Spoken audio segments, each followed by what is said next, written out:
Okay, it's 7:20 in the morning, and I've only had one coffee, so I'm not fully there yet. But what I'm going to do is, I did this painting a little while ago. It's called Blue, something Tree Blooms Blue or something. I can't remember. Anyhow, the colors aren't bad and the details are kind of nice, but I just want to go in and I think add some more vibrancy to it. Maybe what I'll do is I'll show you the before. So it's got some nice stuff in there, but I don't know why. I just feel like improving a little bit, like maybe a bit more bright sparkles in the yellow here. I'm not sure if my finger's in the right way. Yeah, I'm going kind of slow because I just woke up. But yeah, and so the other thing about this painting, what the fuck? The other thing about this painting, why is the camera not screwed up? So perfect a second ago. Oh well, I'll do this. Oh, that's why. Huh, okay. The other thing you'll notice about this painting, it's already framed. Yeah, it was painted on board, so it's oil on board. Come on, baby, you can do it for me. Come on. There we go. Okay, it's oil on board, and so what I gotta do is I got some frog tape here. And I'm gonna, because I'm not exactly the cleanest, most fastidious person, so I should take some precautions. It's already framed on a white floating frame, and I put like even some if you look down here, I've put some, what the hell is this stuff called, paper towel on the easel, because there's going to be paint on the easel. That'll keep the frame from getting paint on it. And this is probably the first time I've ever painted over something that's already been framed. And I have one or two other paintings that I've been looking at and going, you know what, I wouldn't mind just tweaking a little bit. All right.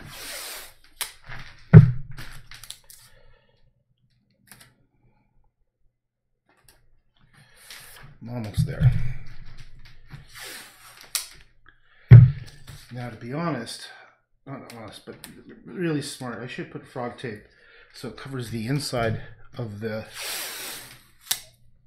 frame. It's a floating frame, which means there's a gap here. And it really sucks if you get paint in the gap.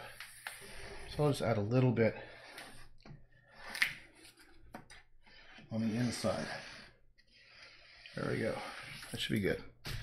Okay. Alright, so I've got my brushes are all done. I think what I'm going to do is I'm going to dive in just with more coffee. Hey Cindy. Wow, you're up early. Good morning. Yeah, I know. Crazy. Yeah, I don't know why I'm up early.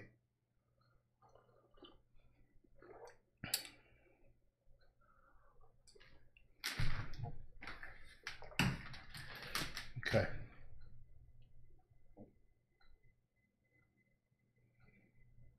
Okay. Hey, Cheryl. The hell are you guys doing up so early? Okay. Let's get something happening here. Now, I don't expect there'll be too many dramatic changes. It's more like just those paintbrushes look a little lazy to me, and I did this probably a year ago, maybe a year and a half ago. And maybe because it almost sold a couple times. Like people have come over and they've looked at different paintings and they go, I really like that one, but it seemed to get bypassed. And I think there's something about the branches too. They might seem a little bit goofy, so I might go in and I might be a little crazy and try like foliage patterns like I did with the other ones. But I'm going to go in now. Now that's nice and dry, I can kind of do what I wanted to do before, which is thin out the outline a bit. So I'm just going to go in with careful brush strokes and put some lines around where it's too thick. At the same time, I'm going to just go into areas that I just don't think look as good. I'm probably blocking the view, aren't I? You know what I'll do is I'll move into probably, right?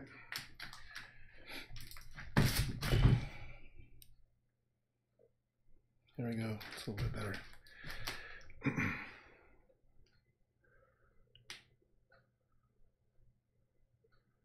just going to go in and look for little spaces that I just weren't as happy with.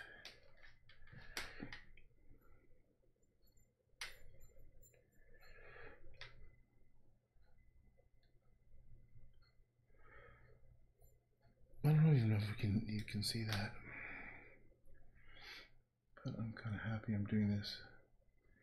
This one, and there's another one that's actually hanging on the wall that my son really likes, but I really don't like the way I did the water on it. So I've been holding off doing it just because I didn't want to make him feel bad that I'm painting over a painting that he likes. I think he just likes it because it's been up on my wall for a while, so he's familiar with it. But when I get to it, you'll understand. The water, it's a tree reflecting water, and the water I just made up as I went, and it has an effect that looks like I gotta find the word for it. There's an actual word for people who have a disgust for a certain type of pattern. It's a pattern that's common in nature, and it often has holes in it, and it looks like brains or a disease. Believe it or not, I'll find the word, and you'll recognize this. Like, most people will recognize this pattern because I think just we've evolved to avoid this type of pattern, which is kind of gross looking. It's very symmetrical with lots of little holes in it. And I think part of the reason why I don't like the painting so much is that the bottom part. Here, I'll just show you what I'm talking about. I don't know if I can do this. This might screw things up a bit. If you go over here, there. Can you see the bottom part? That pattern has that kind of weird brains effect. And there's literally a term for this, where people have an innate fear or disgust of this particular pattern. So that's just my theory. The other thing I noticed is that I painted straight on a white gessoed board, so there's a lot of little white spots coming through, and I think it didn't have as nice an effect. It makes it look like a little cheaper. So what I'm doing now is I'm amongst going in and thinning out the branches, the outlines. And you probably don't know this, but I've been doing slightly different hues of blue. I've been slightly mixing it on my palette here. You probably wouldn't notice that. But so in addition to thinning out these lines with different hues of blue, I'm also looking for those white little spots and filling in with color. Something you might notice, things go blurry, but what I've noticed is that this is very springy. There's a little vibration each time I touch the canvas. So it's not your eyes. I've got a feeling that any blurriness is just due simply to the fact that this is on a framed board. So it's it's rigid. It's a board for one, and then it's already been on a wooden frame.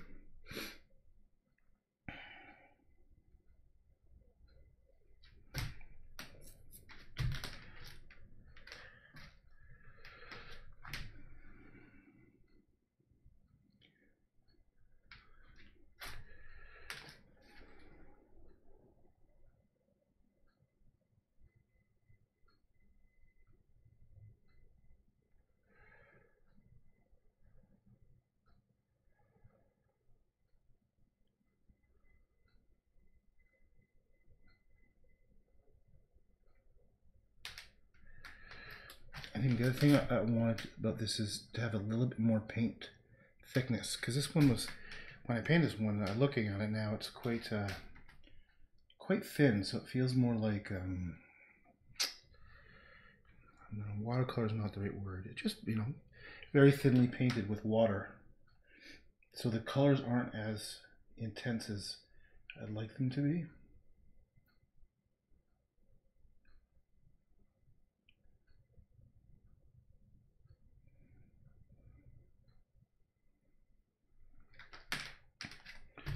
There's one painting I went a little nuts with, which was the Glow Beyond number 16. If you go to my website, which is druckmann.com, and you go view by collection, and you check out the Glow Beyond series, I think the only one that isn't sold is the really big one.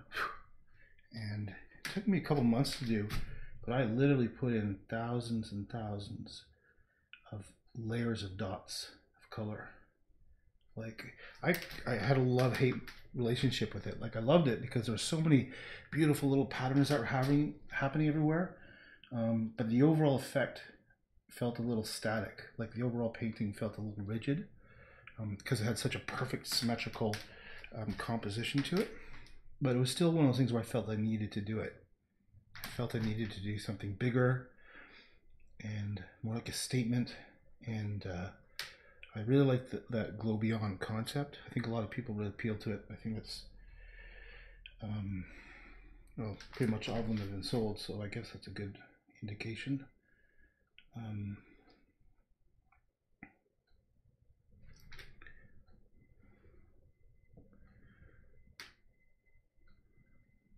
So this one was about, this particular painting, let's see if I can turn it down, is where I had an idea where I was doing this for a while, where I kind of stole Van Gogh's, a little piece of Van Gogh down here. So this is like, I made it up as I went. I just painted it straight out because I have it memorized, sort of Van Gogh's style memorized. So I have Van Gogh clouds and a kind of yellow field in my own sort of background. And I want to make a statement with these, like these almost abstract, well, definitely abstracted patterns of colors of trees. And I got this idea from looking at some of Gustav Klimt's paintings. So those are the influences for this particular one. And I've done a series of these. I think they're called symbolic trees. And often they're white, but not always, the trees themselves. And the reasoning behind this is, besides the fact I love trees, but trees are also symbolic I mean, they're symbolic for many different aspects. For example, like in religious texts, there's the tree of life, the burning bush, there's all kinds of areas it pops up in allegorical stories. But I like it more for symbolic, more, excuse me, for subconscious reasons. Like, for example, my dad's a shrink, psychiatrist, and I studied psychology, and so did my brothers and sisters. We all did psychology, so we sort of have this background reference, frame of reference about things related to human behavior in the brain. And one of the interesting things is when you do some art therapy, is kids or people are often asked to draw themselves as a tree in relation to their family. So you might tell a child, draw yourself, draw your mom and dad as trees, for example, and the relationship will often reveal how they feel. And that's not something that they might necessarily be subconscious about. So now I'm just maybe using this as a bad example, but maybe there's an abusive parent, or one of the parents the kid is afraid of. So they might be drawn larger and overbearing, like maybe leaning over. There could be all kinds of variations. So it's up to the clinician, the psychologist, psychiatrist to read into it. But the idea is that trees have been used for this purpose, and I think that speaks to the fact that it's something very innate, something very basic in human beings. And actually, if you even look at modern media, like think about, I just thought this now, the movie Avatar. Their whole um, their whole life was evolved around this one tree. Like they lived in it, and it was all about the ecosystem around it. So I don't think I have to justify why I like trees. I don't know why I'm doing this. I'm just more like explaining, not justifying, and explaining why I've chosen trees. And this is something, I mean, I've found myself doing them since I was a kid. So this is not like a new thing that I've started doing. In fact, there's a couple of paintings I did that are at my father's office, and I've been meaning to go by and photograph them. Because here's the thing, to get this stuff online, like I don't know if people realize this, but I'm taking this with a webcam, which is okay quality, but if you want to put it online, you need a good decent camera with lighting, and it's quite a big task. So I'll often spend hours just preparing the image to put online, because I've got to assume it should be ready for print. So it's got to be a high resolution. So I bought a DSLR camera, and you need to have the lighting is so important. And then after that, I mean, luckily I've been, for people who don't know, I've been very, let's say, technological my entire life. I've made video games for many years, so I've been always pretty much on the bleeding edge of technology. So I'm not afraid. So I've been for example, I've been using Photoshop since version 1, and I don't even know what version this is. I started using it when I was living in Japan in 1994, I think it was, and it was in Japanese. So I'm definitely an expert in Photoshop, and yet it still takes me, part of the process of editing the images, it can take me a while before, of the 30 pictures I take with slightly different varying light, with different f-stop settings and all that, I still have to edit it in Photoshop to get, it might be slightly, the aspect ratio might be slightly wonky, like the edges might be at a wrong angle. So I don't know how other people do it. I guess I have to pay other people to do it, but like my website, man, that website took a hell of a long time to build. I've got about easily over 800 images, and unfortunately a lot of them I took before I bought my DSLR, so I have to retake them. But there's a lot of work that goes into what I'm doing that's more than just painting. Okay, I'm gonna move over here a bit. Oh, I hear somebody coming down. I can hear a wagging tail hitting something.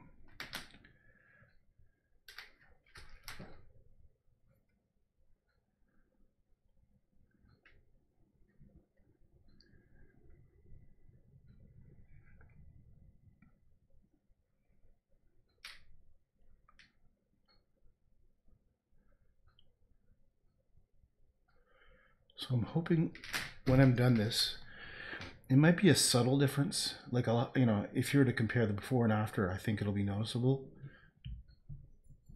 But the difference is all these little white dots I'm filling in. So there's gonna be tons of little patterns. Okay, here she comes.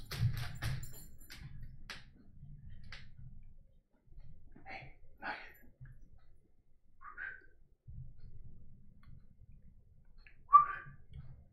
Come here, baby. Come here, baby. Hello.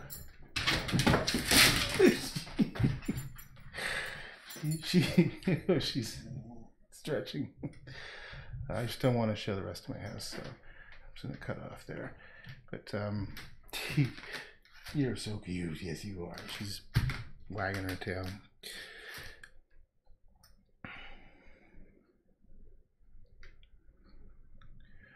She's actually, believe it or not, a pretty good guard dog. She definitely will bark and be alert for strange noises. So Kind of happy about that.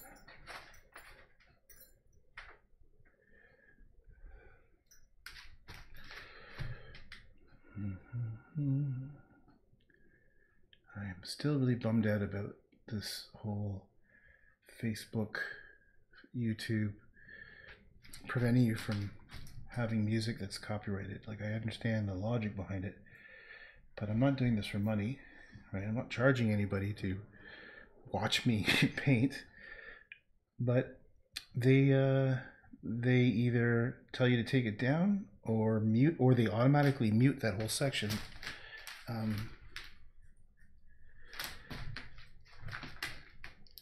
They automatically mute that whole section. Have some coffee. Okay. Otherwise, I would without a doubt, be listening to music. In fact, I was just listening to some good music last night. Just trying to remember what it was.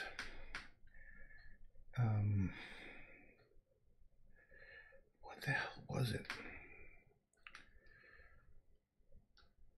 Oh, this is a Van Morrison. Love Van Morrison. I once saw him in concert in Toronto, and he's one weird looking guy.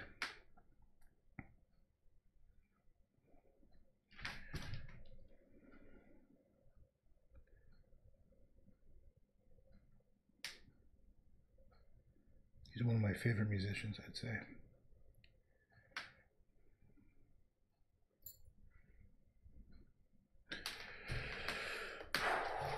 I'm going closer.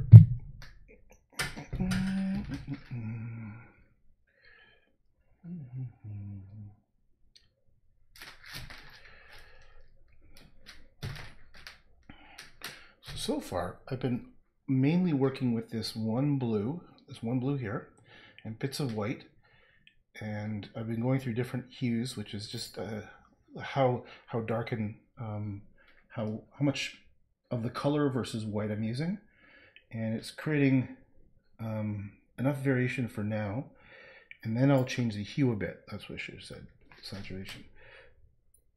But right now this is a nice blue I picked out, and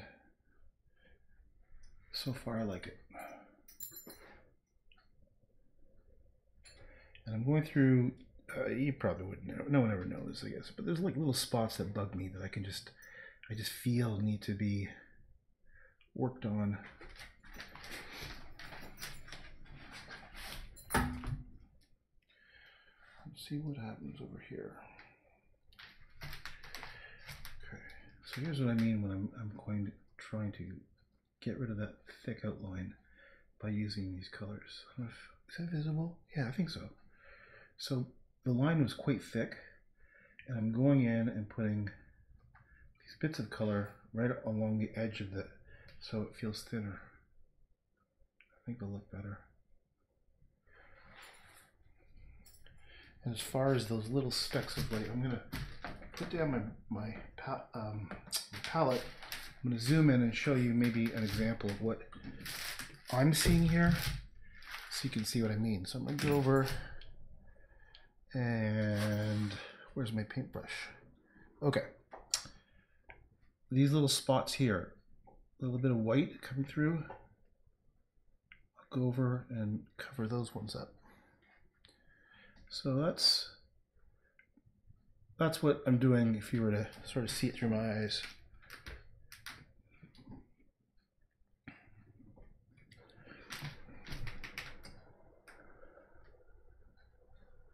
That's why it kind of takes a while, but it may not be as noticeable. I think what it is, it feels like quality control here. I feel like it was like, it was pretty good. I like what I did here, but it looks a little rushed, and it needs a little bit more TLC, you know what I mean? And this brush has one hair. Let's see what that stupid little hair is. Wait, where's the camera? Oh, here's the camera. There's one hair right here. Got it.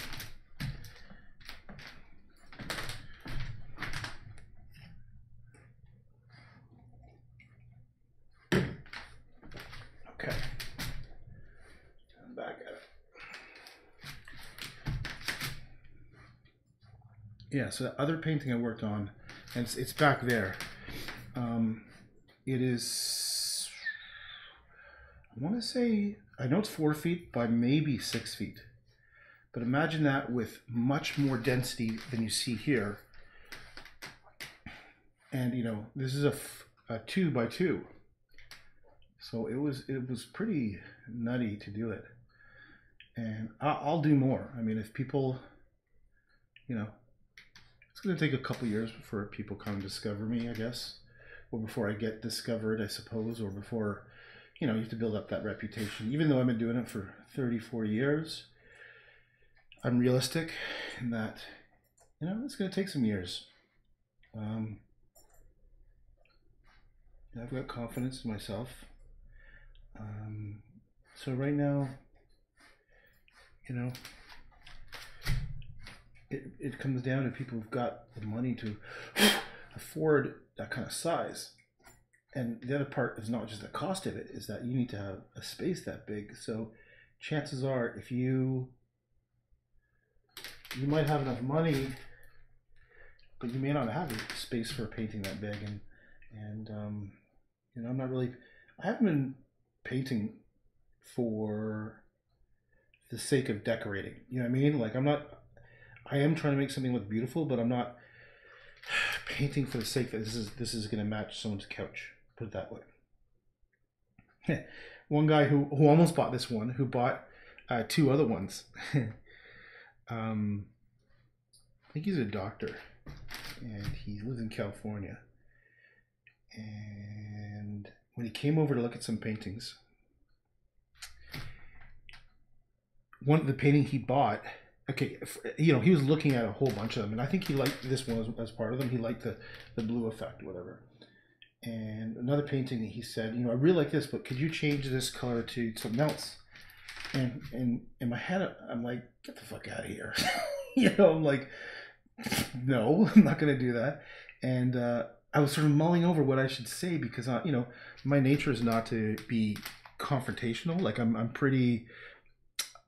diplomatic to strangers. You know, people I'm close to, I'm super blunt, because, you know, I trust that they'll not judge me and they're listening to what I'm saying, right? And at that point, it was like a moment where I realized, you know, I'm not doing this for money. I couldn't give a fuck how much money you pay me. And so I said, nope.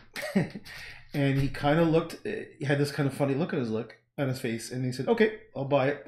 And he basically said, you know, if I was not willing to change it, something along the lines of that, sort of like, you know, made him respect me more, or something along those lines. But it was very funny, because in my head, I was thinking, one part of me was almost thinking, like, get the fuck out of here. There's the door. See ya.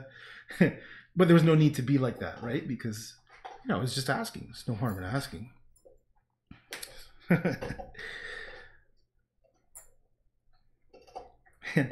And I remember he came back into town to pick up one of the larger paintings, and I wrapped the shit out of that thing. Oh my God, it could have withstood a nuclear attack. Oh, I remember why. Because it was a larger one and it was framed. And the problem with shipping is a huge pain in the ass for paintings, let me tell you. And that particular one was already framed like this one. And so, I had to be extra careful that, you know, it's going to get knocked around.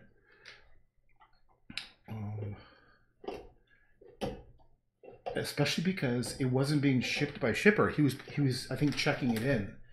So I didn't have much trust for the airlines and how they treat stuff. So that thing was, I made basically a specialized kind of crate with bubble wrap, and you could have dropped it out of the plane and it would have survived probably. Didn't look pretty, but it was effective. Okay.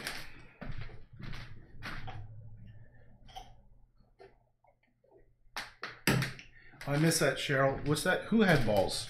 I totally don't have it in context, because there's a delay in the camera. There's a delay in the feed. Like, I think when I'm painting, there's about a 10-second delay.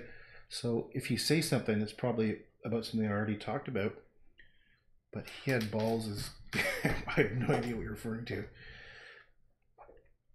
Oh, maybe the guy was looking at the guy who... I think you're talking about the guy who asked for a different color. It wasn't rude, right? It wasn't like he was being disrespectful. I think part of it, he was like testing me maybe, but I generally know he was looking for a certain color because he was like, you know, outfitting at some chalet somewhere. But I didn't take it too personally. I think that's what stopped me from being like thinking too much, is that, like, you know, I don't know this guy. I can't, I'm not gonna, it's not like it's an affront to me personally. I think that's why I didn't act like a jerk. I mean, if he was being some kind of abusive, I wouldn't take it for sure, but it was kind of amusing. It was kind of like I was sitting there and having this little thing play out in my head about what to say. Yeah, the guy who wanted you to change the color. Yeah. Well, you know, doctors can be a little arrogant. I should know. My dad's a doctor. My brother's a doctor. I was almost a doctor. I came very close to going to medical school.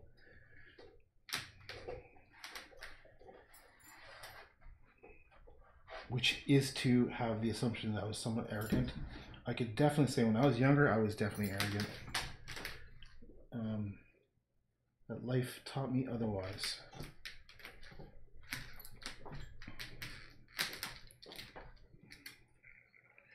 You know, something interesting I've learned is the things that bother you in other people are typically things that you dislike about yourself. So arrogance is something that really bothers me, because I realize I have that as a weakness sometimes, and I need to be reminded. And I'll tell you one funny example. I was doing a painting, and I can't remember, well, I can tell you what the new name is because it's irrelevant. And I made a comment, something about my artwork about it. And some dude in Quebec, another artist, said, you know, wrote on my Facebook post, you know, don't be so arrogant or something like, or there's lots of other good artists out there too. And I made me snap and say, holy shit, you know what? That did come across. I was feeling confident and not thinking to be like arrogant. So I changed the painting to "Be Humble, You Fool." And if you look on my website, there's a painting called "Be Humble, You Fool," and that's what it was. And then I totally was like, you know, I chatted with him privately, and it's like, you know what, you're 100% right. And I sort of, you know, I was being a dick or whatever. And, you know, he was all cool with it after that, because, you know, it's important to recognize your flaws. So it's a weird thing, because, you know, what is confidence versus arrogance? I guess arrogance is when you take it too far and you just think, well, that's a problem, is that I've always felt I was really good at this. So it allows me to do what I'm doing, right? Like, I have total confidence in what I'm doing here. I'm making stuff as I go, and it just feels right. So that's why I've always, for years and years and years, I've tried not to talk about anything I've done, because I always found it annoying to hear people, because they came across as arrogant. So how do I find the balance between talking about, if anyone cares, first of all, what I'm thinking and feeling? I guess this is what these live stream things are about, is I'm literally working that out right now, is how do I talk about this stuff without being an arrogant prick, and, you know, being genuine, because that's probably the most important thing, is that you're being genuine. Oh, for example, I've got one of my best friends. He is like he's not even, arrogant isn't even the word, but he's honest. Like, one of the things we laugh about all the time is we laugh about our flaws and how, you know, what our problems are. You know, he's about 2 weeks apart from me, you know, and he'll still talk about, like, what, I know it sounds stupid, but he has a sweet tooth like a little kid, right? And he's like, fuck, I can't help it. I gotta get some ice cream. And then here's a grown man, you know. And I love the fact he's fully aware of how shallow he is. Like, he recently has become quite wealthy, and he bought himself, like, what did he do? He loves cars. So he bought himself, what's that? The first fancy car he got, I mean, stepping it up a bit, was the Lamborghini Gallardo, I think it is. Then he got himself a Porsche, and he returned it, and they got himself a Ferrari. And the last thing he got was a Bentley. And And like me, I'm the 100% opposite. Like I hate flashy stuff, but he's like, yeah, fuck, I'm shallow. Fuck it. That's it. I like flashy stuff. So he has a Bentley. Who the hell drives a Bentley? But that's what I love about him is how honest he is. He's completely aware it's shallow. Completely. He's like, like we joke about like material stuff about how it's never gonna make him happy, and he's like, I know, but I have to get the next thing. And he was into watches too. I remember one time he would, actually he's always done quite well, but he went and bought like a $50,000 watch, right? Just out of the blue, just impulse buy. And I'm like, that's so insane. Like, I don't get it. And he's like, yeah, well, if I don't do this, how am I going to be happy? I'm like, you're never going to be happy by buying stuff. And he's like, I know, I'm fucked. And that's why he's my friend, because he's honest. I love it. I guess the other part about when someone's honest is that they're less judgmental about yourself. So you could say stuff about yourself, and well, you're the one who's buying Bentleys and $50,000 watches. So how screwed up am I? But he's a good guy. I've known him since I was a kid.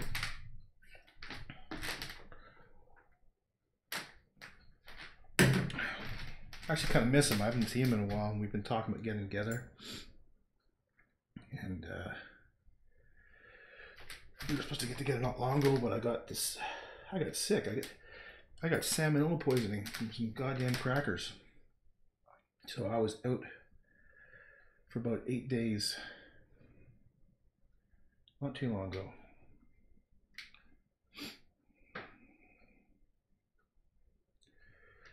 Okay. Oops, I'm not sure if you can see where this painting. Okay, let's step back.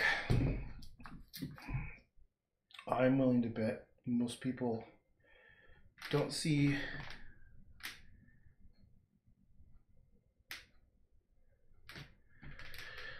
most people won't see the differences, but I kind of do.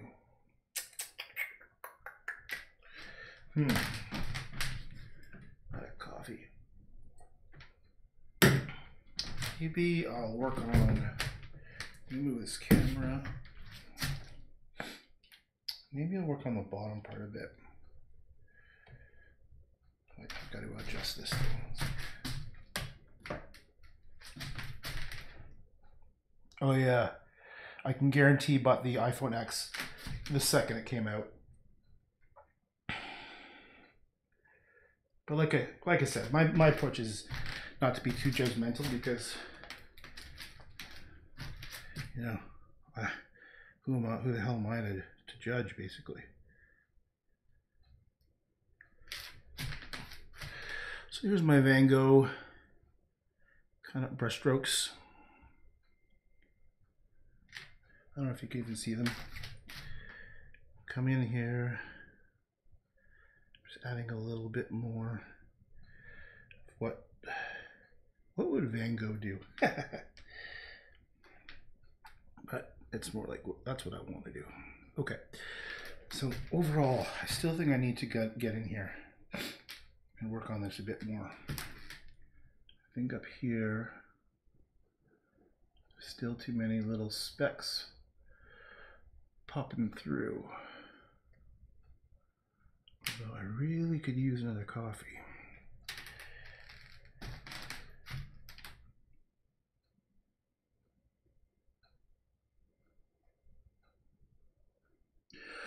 So just what I'm starting to do, you may not notice, but you may, but I'm starting to do like more little dots just to vary up the type of brush strokes. And here's dark, so I'm going to go in with maybe a lighter purple kind of color, and just see what happens over here. Sometimes it's important to create patterns, I think.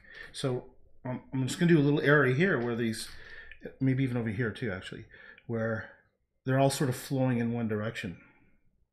It's the kind of thing where it's not just a bunch of random splotches. Like I'm semi-conscious about about what I'm doing. Meaning I feel like I'm going with the flow, but I'm also at the same time, you know, I'm processing it. I'm thinking about it.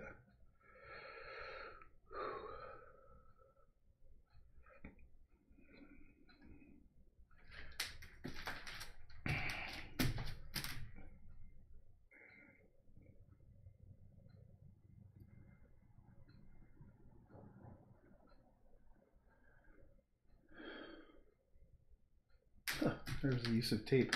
So good thing I brought the tape because I got two little fuck ups over here. And this, what color is this? There we go. Let me go in here and just lighten out that tree a bit.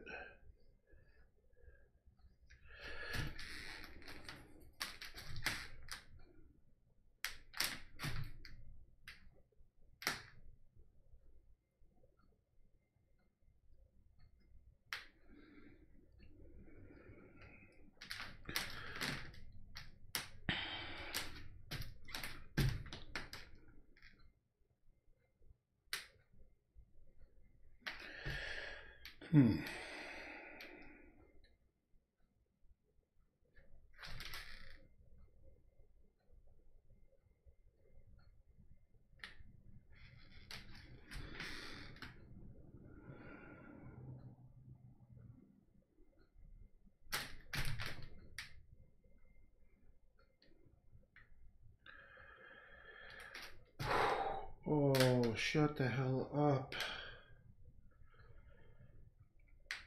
I'm talking about the ring in my ear. It's fucking loud. Seriously?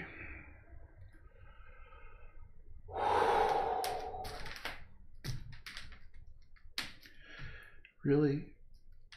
Oh, I might have to stop soon. Damn it! I've got this, the ringing in my ears is really loud right now. It feels like someone is shouting. And, oh, it's very frustrating. I find that when I'm talking, it takes my attention away from it. And then just when I'm getting in a groove, it's like the volume goes from like about a 5, which is tolerable, to like about an 8 where it is now, which is just like someone, oh Christ, it's like you feel pressure too. It feels like there's like air pushing, you know, when you're in a plane and you're getting pressurized, it feels like that. All right, shut up. Maybe I'm gonna try really tiny little dots and just keep on talking. Blah, blah, blah, blah, blah. Little tiny dots, getting all little. So the lessons learned from doing this painting is I should do a wash of a color, which I've done a lot of my painting since. So rather than just painting straight on gesso, which is white, which is just a type of, it's like a paint, and it's used for creating the undercoat, for creating a smooth surface that absorbs the paint and keeps it. It's called gesso. And normally I do like 3 coats of gesso on a board. So there's no grains or whatever the board is made of. There may not even be grains. And there's a nice white, clean white surface. But if you're going to do a painting like this one, I don't recommend it because you're going to have all these stupid little white dots. Oops, my head's in the way. Stupid white dots showing through. And it's not so good. So the recommendation is to do an undercoat of a color or colors. And it's actually kind of fun to do. You take a big brush, you get lots of water, and you start splashing it around. And for me, because I often paint on the fly, and I use like whatever's happening in the moment to help create the composition. So often the dripping paint and stuff becomes part of the composition, and that's been part of the last whole bunch of paintings I've done. So these semi-political ones, like with Terry Crews and the asylum seekers, and going back to the allegorical ones, the Secret World of Hikimori, whatever, they all started with a backwash of color, with a splashes of color, and I let the paint drip, and then I went follow the paint drips.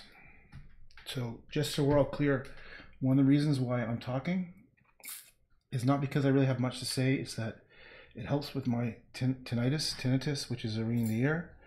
I'm doing everything I can to try to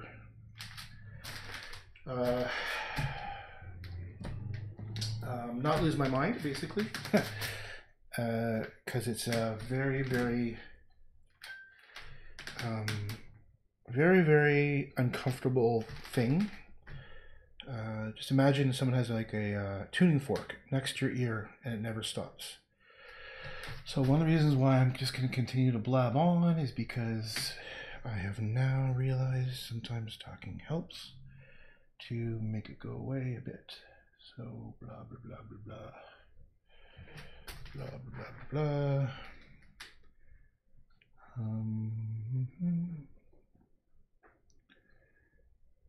Wow. So I'm trying just to talk instead of complaining. But you all know now, realize that when I'm talking, it's because I'm complaining. I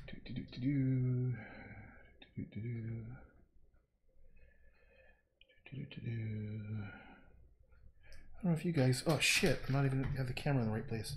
I'm doing all kinds of nice little designy things here.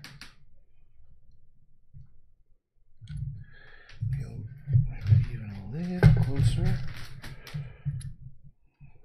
There you go. Okay, so now I've mixed in a little bit of purple, and I'm going in here and I'm just finding those tiny little spots.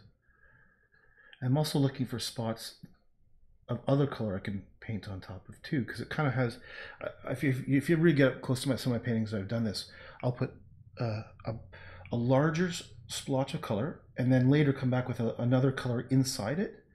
And it reminds me of an artist called Gershwin Iskowitz. And I don't know why there's something about his stuff appealed to me, because I've never hugely been a fan of abstract paintings, but there's something about like his stuff that I really enjoy.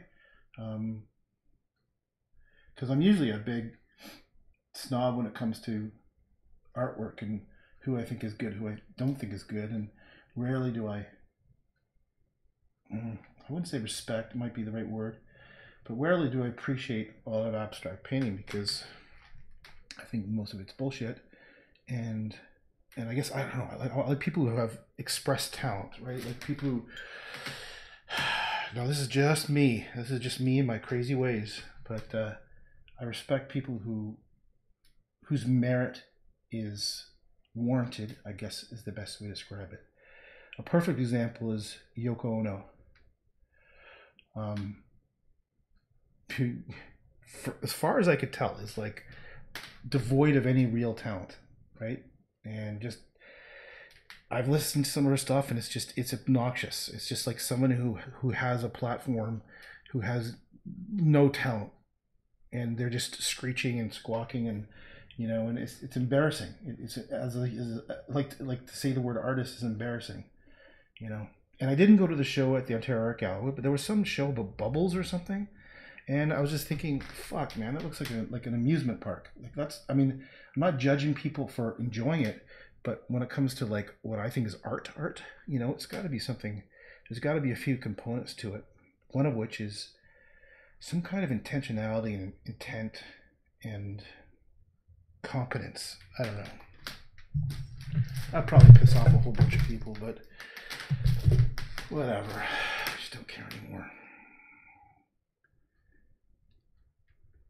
Oh, that's kind of nice. Oh, look at that. I just started doing these vertical strokes over here, and they look kind of nice. So I'm going to try and bring some more of those in. Can you see that?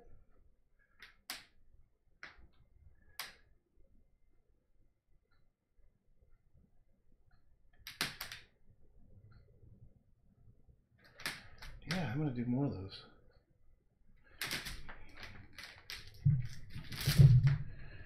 Okay, like up here, way up here. What I'm doing is I'm just taking the brush, taking the side of the brush and making very faint lines. And I did do this absolutely before, like in that Globion number 16. the patterns definitely have things along these lines. Okay, so it feels like it's approaching something that I can feel more proud of. The patterns are starting to look kind of pretty and interesting to look at. They aren't just a bunch of goofy dots that they were before. The last thing I might do is the yellow could use some white in it. Like right now it looks too, how do I adjust this thing? 1 second.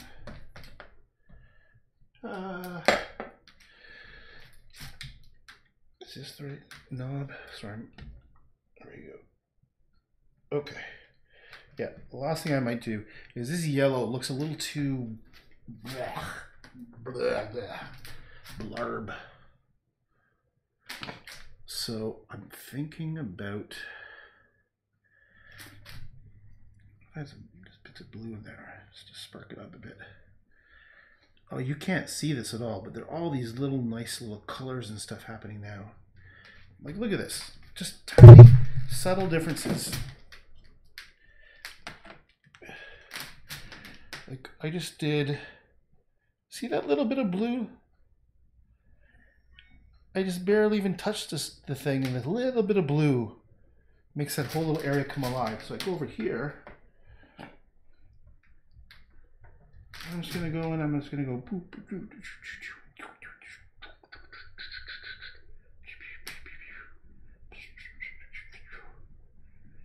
Look at that. And I'm going to change it. Looks too blue. Everything looks too blue. But it does look cool up close. Okay, so what I don't know I need to do now, let me lower this tripod so I can get in there. That's better. All right, so I'm going to get a new brush. And I'm going to go in with that yellow. Where's another yellow? No, not this yellow. Actually, that yellow might be good. 1, 2.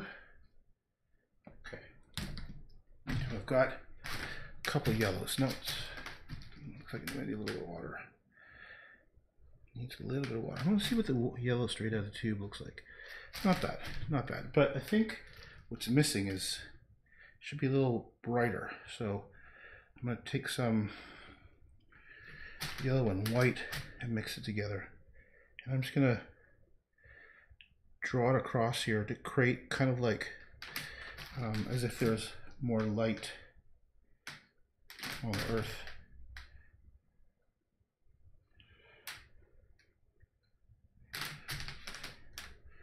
I'll even try a little extreme white. Let's see what happens. Tries to create a bit more sense of depth.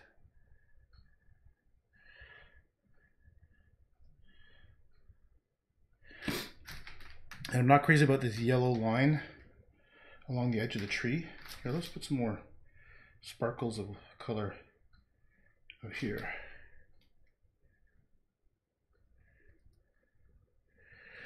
So here's a bit more yellow to kind of make it look like a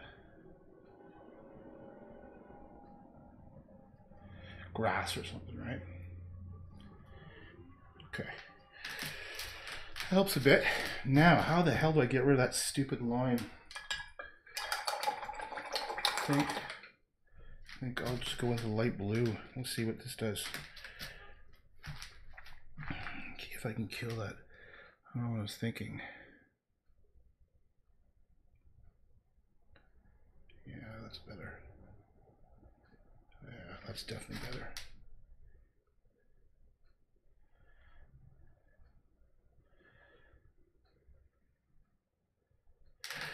Oh, it's much better. And let's add some more pure whites up here.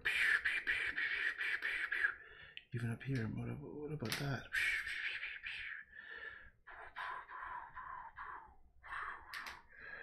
Come on, Van Gogh. Where are you, buddy? Are you here? Are you here with me? And then... Okay, so still the tree needs to be cut down a bit, and I'm going to go with this blue.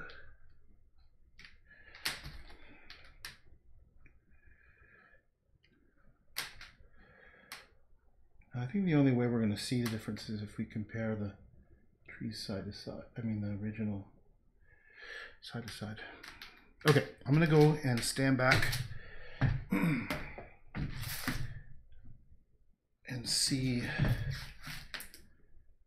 how it looks. Ooh, look at that. Whoa. That could have been a fuck up. Who knows if that's good or bad? Do we know? Okay.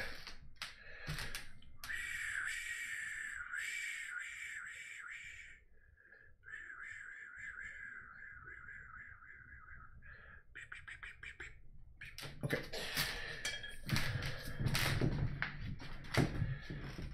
And tripod up.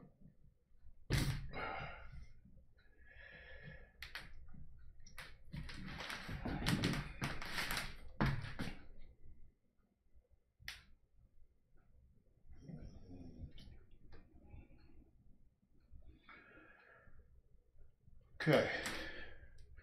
Do we like this? Oh, I know what I can do.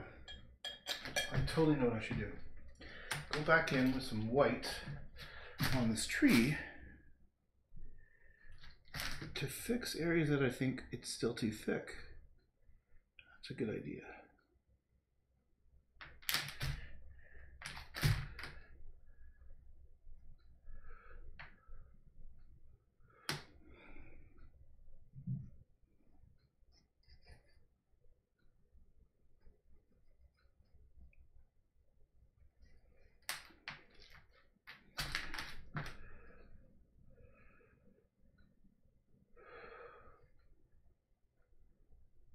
Well, that's kind of interesting. I'm introducing some blues in there. All right, fuck it. Let's just call it quits.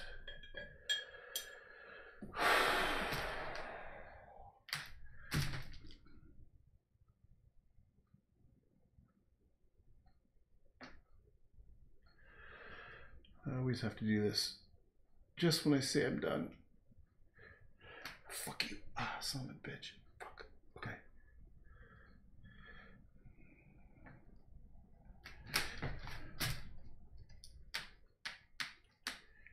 Just when I think I'm done, I need to do more. I think it's because my gut is saying you're pretty much done, but my eyes go back and they see tiny little things that they want to fix, and I feel like, you know, there's a certain point where you just stop and you just walk away from it and you accept pretty much that's there. So I think that's why I always take a couple minutes more just before I'm finished, because I just noticed these tiny little things which you can feel need to be adjusted. It's like completing a circle. You know, it's almost like a little obsessive where you want to have a complete circle, and if it's just the edge is not complete, you just don't feel right. I think that's the best way to describe it. It just doesn't feel right. And you know how to fix it too. You know, you could see what you need to do to fix it. You just got to finish that little line. Ooh, look at this little white I just added here. That's kind of cool. I'm gonna add it over here.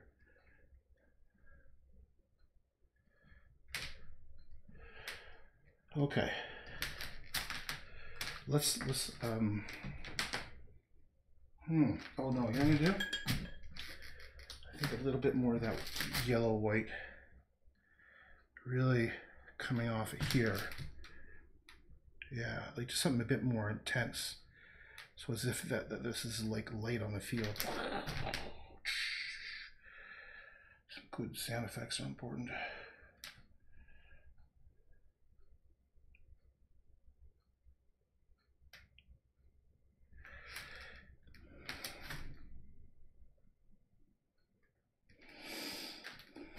If I added a bit more of those bright things down here. The idea is this is just light hitting the bits of grass that are sticking up. Okay. All right, stop, Josh. Stop, stop, stop, stop. Oh, a little bit of orange. A little bit of orange.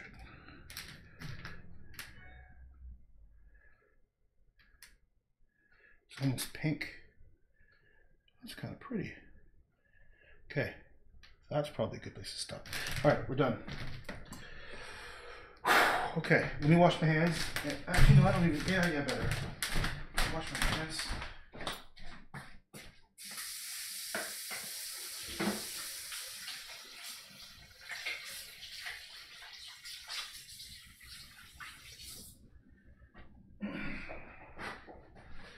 And the reason why is the fun part. It's like unboxing something. I'm going to take off the tape.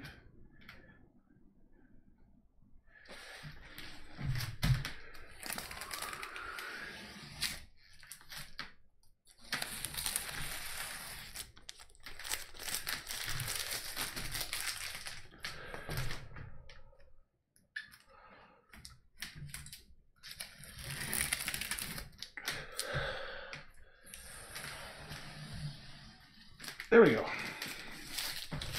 Ta-da!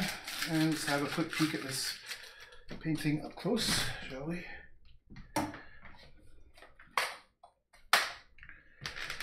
All right, so what did we do? We went in and we added more layers to cover up some of the stuff, the sort of paint that was showing through, and added all kinds of patterns. Down here, I added a bit more strokes because I love me some Van Gogh stuff. I added a bit of color, so you can see a little bit of pinks I just added there, and some lighter colors to the thing, majiggy, and then there's some blues and stuff in here. In the tree, I thinned out the tree, but the main thing is just put lots of patterns of color. And it's already mounted. I don't know if I can see this very well. So here's the, it's already mounted and ready to hang. See the wires and stuff? Yeah. Okay. Okay, so I forget what this thing is called. Something about white tree blooms blue or some bullshit. I don't know what I called it, but I'll have to go back and find it. And now I gotta go and wait till the sun is in the right setting in a certain part of my house. I can, the light is good. So I usually have to wait a day or two. Sometimes I wait a week before I can take a photograph, because natural light is definitely the best kind of light for taking pictures of your art. But yeah, so that's what I've got so far. I think it feels a little bit better. I'm happier with it, so that's good. Anyhow, thanks for watching. Cheerio.